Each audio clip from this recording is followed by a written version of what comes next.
మగవలకు శుభవార్త 1 గ్రామ్ జ్యువెలరీలో ఇప్పటి వరకు మరెవ్వరూ ఇవ్వలేని ఛాలెంజింగ్ ధరలు కేవలం అలంకార్ ఆర్ట్ జ్యువెలరీలో మాత్రమే.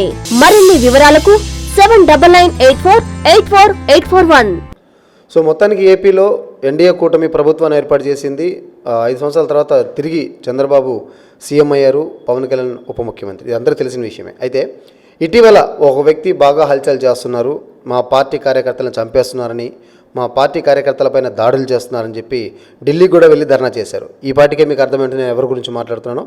మరి ఆయన చేస్తున్న ధర్నాలో న్యాయం ఎంత? మరి వైసీపీ అధికారంలో ఉన్నప్పుడు టీడీపీ కార్యకర్తల మీద దాడి జరగలేదా? జరిగితే దాన్ని ఆ రోజు ఎందుకు జగన్ ఖండించలేదనేది చాలామంది దగ్గర నుంచి వస్తున్నటువంటి మాట. మరి దీని గురించి తెలుగుదేశం పార్టీ సీనియర్ నేత మామిడాల మధు ఉన్నారు, మరి ఆయనతో మాట్లాడదాం, ఏమంటారు చూద్దాం. సార్ మరి చెప్పండి, జగన్ ధర్నా చేశారు ఢిల్లీలో, అందరికీ తెలిసిన విషయమే. మరి మొన్న 5 సంవత్సరాల పాటు వైసీపీ గవర్నమెంట్ ఉన్నప్పుడు మీరు కూడా చాలా సందర్భాల్లో చెప్పారు, అక్రమ కేసులు పెడుతున్నారు, అన్యాయంగా మా కార్యకర్తలపైన దాడి చేస్తున్నారు. మరి ఈరోజు ఆయన ఢిల్లీలోకి వెళ్ళి ధర్నా చేశారు. ఇది నిజంగా న్యాయమైందంటారా మీరు? ఈరోజు జగన్మోహన్ రెడ్డికి ప్రజల్ని మభ్యపెట్టే విషయంలో ఆయనకి వెన్నతో పెట్టిన విద్య. ఆయన జగన్మోహన్ రెడ్డి కాదు, లెవెన్ రెడ్డి, ఉరఫ్ లెవెన్ రెడ్డి. ఈరోజు ఢిల్లీకి పోయి ధర్నా చేస్తున్నాడు. దాంట్లో కూడా ఒక కుట్రపూరితమైన మోసం ఉంది. ఎందుకంటే జగన్మోహన్ రెడ్డి ఎప్పుడైతే ఆంధ్రప్రదేశ్ రాష్ట్ర ప్రజలు తరిమికొట్టారో, ఏ రోజు ఏ కోర్టుకి ఏ కేసులో బెయిల్ రద్దవద్దు అనే భయంతో ఢిల్లీలో పోయి ధర్నా చేస్తూ ఉదయం 9 నుంచి సాయంకాలం 6 దాకా ఆడ కూర్చొని 6 గంటల పైన నుంచి ఎవరైతే పెద్ద పెద్ద బడా నాయకులు ఉన్నారో వాళ్ళ దగ్గరికి వెళ్ళి నా బెయిల్ రద్దు చేయొద్దు అని చెప్పి వేడుకునే దానికి మాత్రమే ఆయన ఢిల్లీ వెళ్ళి ఈ 11 మంది, అంటే ఈయనతో పాటు 10 మంది ఎమ్మెల్యేలు ఉన్నారు కదా, వాళ్ళని మోసం చేయడం, అలాగే ఎమ్మెల్సీలని మోసం చేయడం, అలాగే ఇండియా కూటమిని కూడా ఇది అడ్డం పెట్టుకొని వాళ్ళని మోసం చేసే దాంట్లో నెంబర్ 1 జగన్మోహన్ రెడ్డి. అది ఆ నాయకులకు తెలియదు. అది ఖచ్చితంగా తెలిసి ఉంటుంది, కానీ తెలియనట్టు నటిస్తున్నారు. నిజంగా కూడా జగన్మోహన్ రెడ్డి ఈరోజు గవర్నమెంట్ స్టార్ట్ అయ్యి దగ్గర దగ్గర ఒక 2 నెలల చిల్లర అయింది. అయినా కూడా చంద్రబాబు నాయుడు గారు చాలా స్ట్రిక్ట్గా ఎక్కడ కూడా ఎటువంటి అవాంఛనీయ ఘటనలు జరగకూడదని చెప్పేసి ప్రతి ఒక్క కార్యకర్తకు కానీ, నాయకులకు కానీ, మంత్రులకు కానీ, ఎమ్మెల్యేలకు కానీ గట్టిగా ఇన్స్ట్రక్షన్స్ ఇవ్వడం జరిగింది. గతంలో జగన్మోహన్ రెడ్డి గవర్నమెంట్ ఫామ్ కాగానే 2019 నుంచి 24 మేలోపు ఎన్ని హత్యలు, ఎన్ని మానభంగాలు, ఎన్ని ఆత్మహత్యలు, ఎన్ని, ఆఖరికి ఒక బీర్ బాటిల్, ఈ బీర్ బాటిల్ బూమ్ బూమ్ అనే బాటిల్ తాగితే బాగలేదు, ఇంత రేటా ఇది అని చెప్పి అడిగిన దానికి ఒక దళిత పిల్లవాడిని క్రూరంగా చంపేశారు. మా అక్కకి న్యాయం జరగలేదు, మా అక్కని వైసీపీ వాలంటీర్లు వేధిస్తున్నారని చెప్తే ఆ తమ్ముడు పోయి అడిగిన దానికి తమ్ముడిని కిరసనాయిలు పోసి చంపేసిన రోజులు ఉన్నాయి.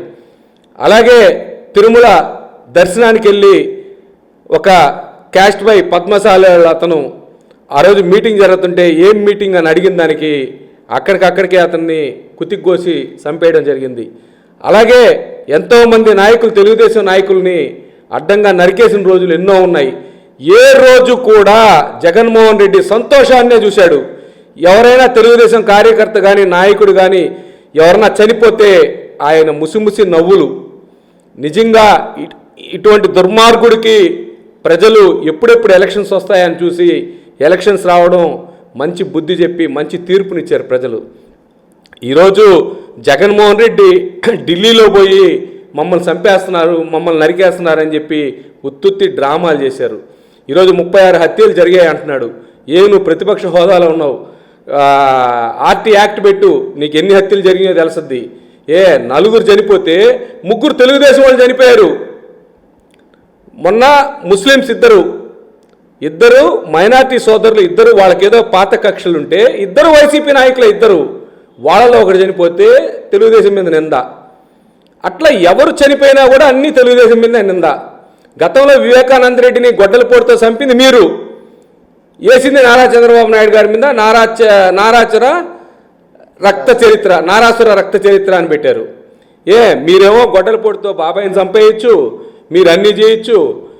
అప్పుడు ఎందుకు ఢిల్లీకి పోలేదు నువ్వు? నీ బాబాయిని చంపేసినప్పుడు నువ్వు సిబిఐ అన్నావు, సిఐడి అన్నావు, ఎన్నో అన్నావు. అన్నీ నీ గుప్పెట్లో పెట్టుకున్నావు. సిబిఐ వాళ్ళని నీ గుప్పెట్లో పెట్టుకున్నావు, సిఐడి వాళ్ళని నీ గుప్పెట్లో పెట్టుకున్నావు. కనీసం నీ బాబాయిని చంపితే ఎవరు దోషులు నువ్వు తేల్చరా? అంటే నీకు సొంత చెల్లన్నా ఇదిలే, తల్లన్నా ఇదిలే, బాబాయ్ అన్నా ఇదిలే. నువ్వు ఎవరి మీద జాలి చూపే రకం కాదు. నువ్వు ఒక వరస్ట్ క్రూర్ముడివి, నిజంగా నిన్ను చెప్పాలంటే కూడా ఆ భాష కూడా మాకు తెలుగుదేశం వాళ్ళకి రాదు. నిజంగా అంత వరస్ట్ నేచర్ గలవాడి జగన్మోహన్ రెడ్డి గారు. సైకో, ఒక సైకో, మంచి సైకో అనమాట. నిజంగా కూడా ఇంత అరాచకాలు చేస్తా ఈరోజు ఢిల్లీకి పోయి నువ్వు చేయడం చాలా విడ్డూరంగా ఉంది. ప్రజలు ఎక్కడ పట్టినా కూడా నవ్వుతున్నారు. ఈయన ఒక మొన్నటిదాకా ముఖ్యమంత్రిగా చేశాడు, ఈయన ఇన్ని అరాచకాలు చేశాడు, ఈయన ఏమీ జరగలా, ఏమీ కాల. ఢిల్లీలో పోయి ఆయన ధర్నా చేయాల్సిన అవసరం వైసీపీ నాయకులు ఇచ్చేస్తున్నారని. అంటే నువ్వు చంద్రబాబు నాయుడు తలుచుకుంటే అసలు నువ్వు ఢిల్లీ వెళ్ళగలుగుతావా? అదే చంద్రబాబు నాయుడు గతంలో నువ్వు ఢిల్లీ వెళ్తే ఎయిర్పోర్ట్లో అరెస్ట్ చేయిస్తువి, హైదరాబాద్లో దిగితే హైదరాబాద్లో అరెస్ట్ చేయిస్తువి, విశాఖపట్నంలో దిగితే విశాఖపట్నంలో అరెస్ట్ చేయిస్తువి. అన్ని విధాలుగా ఇబ్బంది పెట్టినాడు ఎవరంటే జగన్మోహన్ రెడ్డి. ఈరోజు చంద్రబాబు నాయుడు గారు నిన్ను స్వేచ్ఛగా తిరగనిస్తున్నాడు, నిన్ను అసెంబ్లీలో మాట్లాడమంటున్నాడు. నీకు 11 మంది ఎమ్మెల్యేలు ఇస్తే నీకు ప్రతిపక్ష హోదా లేకపోయినా కూడా ఏ రోజు కూడా హోదా గురించి మాట్లాడకుండా నీకు గౌరవమైన సీట్లు ఇచ్చి బ్రహ్మాండంగా మాట్లాడమంటే నీకు 11 మంది ఎమ్మెల్యేలు ఇచ్చి నిన్ను ఎప్పుడు మెచ్చుకుంటారు జగన్మోహన్ రెడ్డి గారిని? నువ్వు అసెంబ్లీ సమావేశాలకు హాజరయ్యి ప్రజల పక్షాన మాట్లాడు. చంద్రబాబు నాయుడు గారు ఎలక్షన్స్ అప్పుడు ఏ అయితే మేనిఫెస్టోలు ఇచ్చారో ఆ మేనిఫెస్టోలో ఏదైనా జరగకపోతే, ఇంప్లిమెంట్ చేయకపోతే దాని గురించి అడుగు, నేను ప్రజలు మెచ్చుతారు. అంతేగాని ఏమీ జరగకుండానే నీకై నువ్వే గిల్లుకొని, నీకై నువ్వే గొడవలు పెట్టుకొని కావాలని ఢిల్లీలో ఈరోజు నువ్వు ధర్నాలు చేయడం ఇవన్నీ కూడా చాలా విడ్డూరంగా ఉంది. ఇవన్నీ ప్రజలు గమనిస్తున్నారు. మళ్ళీ నిన్ను తరిమి కొట్టే రోజులు. ఎందుకంటే నువ్వు చేసిన అరాచకాలు ఈరోజు వాళ్ళ కుటుంబాలు ఉన్నాయి, వాళ్ళ అన్నదమ్ముళ్ళు ఉన్నారు, వాళ్ళ బంధువులు ఉన్నారు. వాళ్ళందరూ నీ ఇళ్ళు, నీ ఆస్తులు, నువ్వు ఎక్కడ రోడ్లో తిరుగుతావో, నువ్వు మగోడివైతే నిజంగా పబ్లిక్లో తిరుగు. నువ్వు ఎంతమందిని చంపున్నావో వాళ్ళల్లో ఎవరో ఒకరు ఖచ్చితంగా నీ మీద యాక్షన్ చేసుకునే రెడీగా ఉన్నారు. వీళ్ళందరూ కూడా చంద్రబాబు నాయుడు గారు ఒక్క పిలిపిస్తే నువ్వు ఎంతమందిని అయితే ఇబ్బంది పెట్టావో వాళ్ళందరూ నీ ఇల్లు ముట్టడిచ్చి నిన్ను మొత్తం ముక్కలుగా వేసి రోజులు వస్తాయని చెప్పి గుర్తుపెట్టుకో జగన్మోహన్ రెడ్డి. ఊరికనే ఏదో నోరుంది కదా అని చెప్పేసి ఎక్కిలి చేష్టలు, ఏదన్నా చంద్రబాబు నాయుడు తిడితే ఎక్కిలిగా నవ్వడం, లేదా ఏదైనా మంత్రిని తిడితే, తెలుగుదేశం వాళ్ళని తిడితే అచ్చెన్నాయుడు గారిని గతంలో చూసి ఎక్కిలిగా నవ్వడం, ఇవన్నీ మానుకొని ఇప్పటికైనా సరే నీకుండే సీటుకి నువ్వు హ్యాపీగా అసెంబ్లీ సమావేశాలకు అటెండ్ అయ్యి ప్రజల పక్షాన మాట్లాడు. ప్రజలు నిన్ను మెచ్చుకుంటారు. అంతేగాని నువ్వు ఇట్లా మాట్లాడితే నీ ఉన్న విలువ పోయా, నీకు ఆల్రెడీ విలువ పోయింది. నువ్వు జీరో, నిల్, నువ్వు దేనికి పనికిరావు. నువ్వు ఒక శాడిస్టు, ఒక సైకో. ప్రజలు ఎన్ని మా నోట్లోంచి వచ్చినాయి కాదు, ప్రజల నోట్లోంచి వచ్చినాయి. ఒక సైకో పాలన నుంచి పోవాలంటున్నారు, సైకో పాలన వదిలించుకున్నారు. ఇక నుంచి నువ్వు ఏదైనా మారితే నీకు ప్రజలు కొద్దిగా జగన్మోహన్ రెడ్డి గారు అని పిలుస్తారు. లేదంటే నీ పేరు నువ్వే మర్చిపోయి ఈరోజు జగన్ అని చెప్పుకునే పరిస్థితికి వచ్చేసావు. సార్ మరి చెప్పండి, వైసీపీ అధికారంలో ఉన్నప్పుడు టీడీపీ నేతల మీద దాడులు జరిగింది చెప్పి మీరు కూడా చాలా సందర్భాల్లో చెప్పున్నారు. అన్యాయంగా కేసులు పెడుతున్నారు, అక్రమ కేసులు పెడుతున్నారు, లేనిపోయిన వాటిని ఇరికిస్తున్నారని. ఇప్పుడు వైసీపీ అన్నారు. నిజంగా దాడులు అనేవి టీడీపీ హయాంలో జరుగుతున్నాయా, అప్పుడు వైసీపీ హయాంలో జరిగా? వాస్తవం చెప్పాలంటే మీరేం చెప్తారు? వాస్తవంగా అయితే తెలుగుదేశం పార్టీలో అయితే ఎటువంటి దాడులు జరగలేదండి. అవన్నీ కావాలని జగన్మోహన్ రెడ్డి గారు చేసే కుట్ర.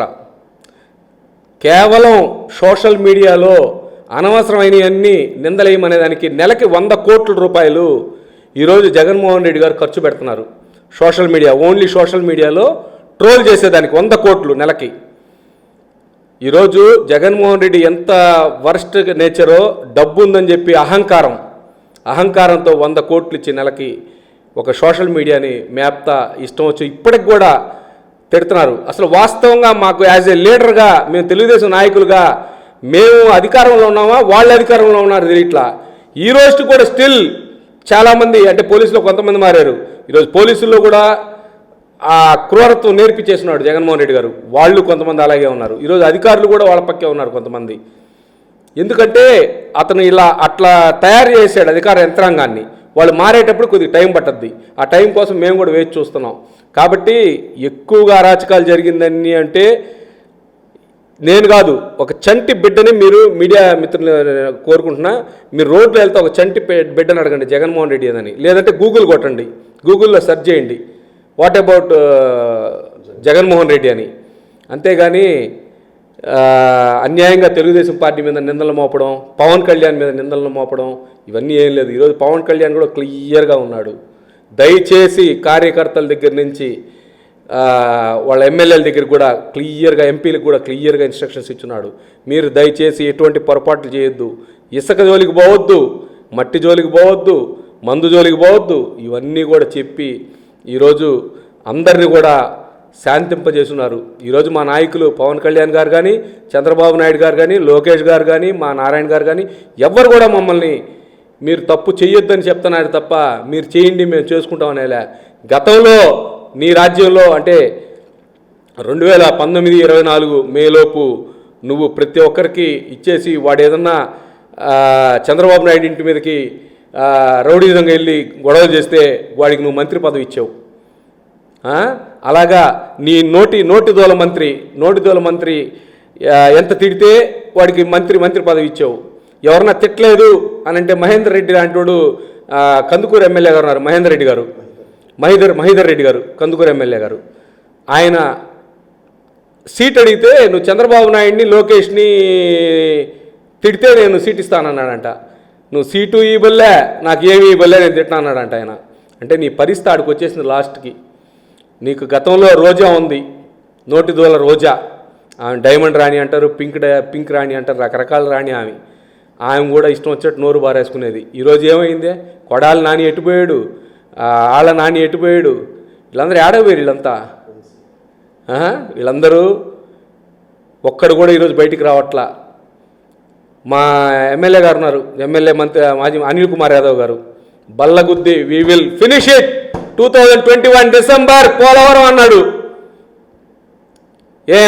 పోలవరం ఆఖరికి మొత్తం డ్యామేజ్ చేసి మంత్రి పదవి దిగాడు. దాని తర్వాత అంబటి రాయుడు గారు వచ్చి ఐ విల్ ఫినిష్ అన్నాడు. అదే అంబటి రాయుడు అంటే అంబటి రాంబాబుని అంబటి రాయుడు అంటున్నాం మేము, ఆయన రాయుడు కదా ఆయన. ఎందుకంటే అరగంట ఈ ఓట్స్ అన్ని నేర్పించింది కూడా వాళ్లే కదా. కాబట్టి ఆ అంబటి రాయుడిని కూడా అంటే అంబటి రాముని పోయి అంబటి రాయుడు అనమాట ఆయన. అంబటి రాయుడు కూడా ఆఖరికి ఏం చేసిందిలే.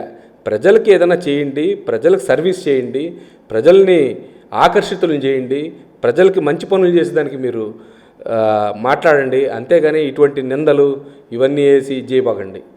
కాబట్టి ఎట్టి పరిస్థితుల్లో తెలుగుదేశం పార్టీ అయితే మాత్రం పొరపాట్లు చెయ్యబోదు కూడా. సార్ మరి పోలవరానికి నిన్న మొన్నటి వరకు వైసీపీ అధికారంలో ఉన్నప్పుడు పోలవరం కావచ్చు, మరొక వైపు అమరావతి అసలు పక్కన పడేశారు. చాలా దారుణం. మొన్న సాస్ టీవీ బృందం కూడా అక్కడికి వెళ్ళి వచ్చాము. మొత్తం పిచ్చి మొక్కలు, అసలు ఎట్లుందంటే అది అసలు అడవి కంటే దారుణంగా ఉంది. సో అలాంటిది ఈరోజు మళ్ళీ చంద్రబాబు గారు సీఎం అయిన తర్వాత ఈరోజు అక్కడ అభివృద్ధి పనులు స్టార్ట్ చేశారు. నారాయణ గారు ఆల్రెడీ 2-3 సార్లు సమీక్షలు చేశారు. పక్కాగా తొందరలో పూర్తి చేస్తామని చెప్తున్నారు. ఇదే కోవలో సెంట్రల్ గవర్నమెంట్ కూడా మొన్న నిర్మలా సీతారామన్ బడ్జెట్ ప్రకటించారు. అమరావతి నిర్మాణానికి 15,000 కోట్లు, పోలవరానికి మేమే పూర్తి చేస్తామని హామీ ఇచ్చారు. సో భవిష్యత్తులో కూడా ఇంకా ఎన్డీఏ కూటమి కాబట్టి చంద్రబాబు నాయకత్వంలో రాష్ట్రానికి మరిన్ని నిధులు తీసుకొచ్చే అవకాశం ఉందంటారా? ఈ నిధులు సరిపోతాయంటారా? నిజంగా కూడా మొన్న బడ్జెట్లో చాలా సంతోషదాయకం. ఎందుకంటే జగన్మోహన్ రెడ్డి మింగేసిన డబ్బులు పోలవరంలో కానీ ఇటు అమరావతి ఫండ్స్ కానీ అన్నీ మింగేసిన దాంట్లో కూడా వాళ్ళు అవన్నీ కూడా పట్టించుకోకుండా ఈరోజు కేంద్రం పోలవరాన్ని కంప్లీట్ చేస్తామని చెప్పడం నిజంగా కూడా మాకు చాలా సంతోషదాయకం. అలాగే అమరావతికి 15,000 కోట్లు ఇవ్వడం నిజంగా కూడా మాకు చాలా సంతోషదాయకం. కానీ ఆ 15,000 కోట్లు అయితే చాలవు, అయినా కూడా ఎవ్రీ ఇయర్ ఇస్తానని చెప్పి నిర్మలా సీతారామన్ గారు బడ్జెట్లో చెప్పడం కూడా మేము నిజంగా ఆనందిస్తున్నాం, స్వాగతిస్తున్నాం. నిజంగా కూడా చంద్రబాబు నాయుడు గారికి ఇదొక మంచి అవకాశం అని మేము నిజంగా కూడా చాలా భావిస్తున్నాం. ఖచ్చితంగా కూడా చంద్రబాబు నాయుడు గారు రోజులో 6 అవర్స్ మాత్రమే నిద్రపోతారు. మిగతా 18 గంటలు కూడా ప్రజల గురించి ఆలోచించే మనస్తత్వం ఉన్న వ్యక్తి చంద్రబాబు నాయుడు గారు, ముందు చూపున్న వ్యక్తి చంద్రబాబు నాయుడు గారు, ఒక విజనరీ గల వ్యక్తి చంద్రబాబు నాయుడు గారు. దానికి తోడు మాకు ఇక్కడ ఒక డైమండ్గా మాకు పొంగూరు నారాయణ గారు ఉన్నారు, మున్సిపల్ శాఖ మాత్యులు. ఆయన కూడా ఈ మున్సిపాలిటీని ఎట్లా డెవలప్ చేయాలా, ఈరోజు అన్నా క్యాంటీన్ని ఎట్లా డెవలప్ చేయాలా, ఈరోజు అండర్ గ్రౌండ్ డ్రైనేజ్ ఎలా డెవలప్ చేయాలా, ఈరోజు water pipe lines, water lines రాష్ట్రంలో ఎలా డెవలప్ చేయాలా, వీటిలన్నిటి మీద కూడా ఈయన కూడా 6 అవర్స్ నిద్రపోయే వ్యక్తి నారాయణ గారు కూడా. ఈయన కూడా విపరీతంగా కష్టపడుతున్నారు. వీళ్ళందరూ మంత్రులు, ఎమ్మెల్యేలు అందరూ కలిసి రాష్ట్రాన్ని మంచి డెవలప్ చేస్తారు. ఖచ్చితంగా కూడా తెలుగుదేశం పార్టీ ఎప్పుడు ఎన్ని చరిత్రలు చూసినా కూడా ఎప్పుడైనా సరే తెలుగుదేశం పార్టీ డెవలప్ చేసే ఇంకో పార్టీకి అప్పగిస్తుంది నిజంగా కూడా. కానీ ఈసారి అయితే మాత్రం జగన్మోహన్ రెడ్డికి అవకాశం లేదు. ఖచ్చితంగా కూడా నెక్స్ట్ ఇంకో 5 ఇయర్స్ కూడా మళ్ళీ చంద్రబాబు నాయుడు గారే గెలవబోతున్నారు. కేంద్ర ప్రభుత్వం ఇచ్చిన నిధులు సరిపోవు, ఇంకా నిధులు ఇస్తే బాగుంటుంది. ఎందుకంటే అమరావతి నిర్మాణానికి మరొక వైపు కేంద్ర ప్రభుత్వమే బాధ్యత తీసుకుంది, పోలవరాన్ని మేమే పూర్తి చేస్తామని. మరోవైపు ఇప్పుడు జగన్మోహన్ రెడ్డి ఏవైతే ఢిల్లీలో ధర్నా చేశారో అవంతా కేవలం నాటకాలు మాత్రమే. ఎక్కడ కూడా వైసీపీ కార్యకర్తలపై టీడీపీ కార్యకర్తలు దాడి చేసిన దాఖలాలు లేవు. అదే వైసీపీ గవర్నమెంట్ ఉన్నప్పుడు ఇంకా అనేక దాడులు మా మీద జరిగాయి.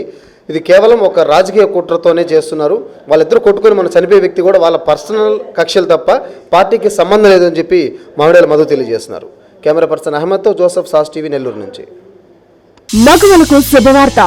1 గ్రామ్ జ్యువెలరీలో ఇప్పటి వరకు మరెవ్వరూ ఇవ్వలేని ఛాలెంజింగ్ ధరలు కేవలం అలంకార్ ఆర్ట్ జ్యువెలరీలో మాత్రమే.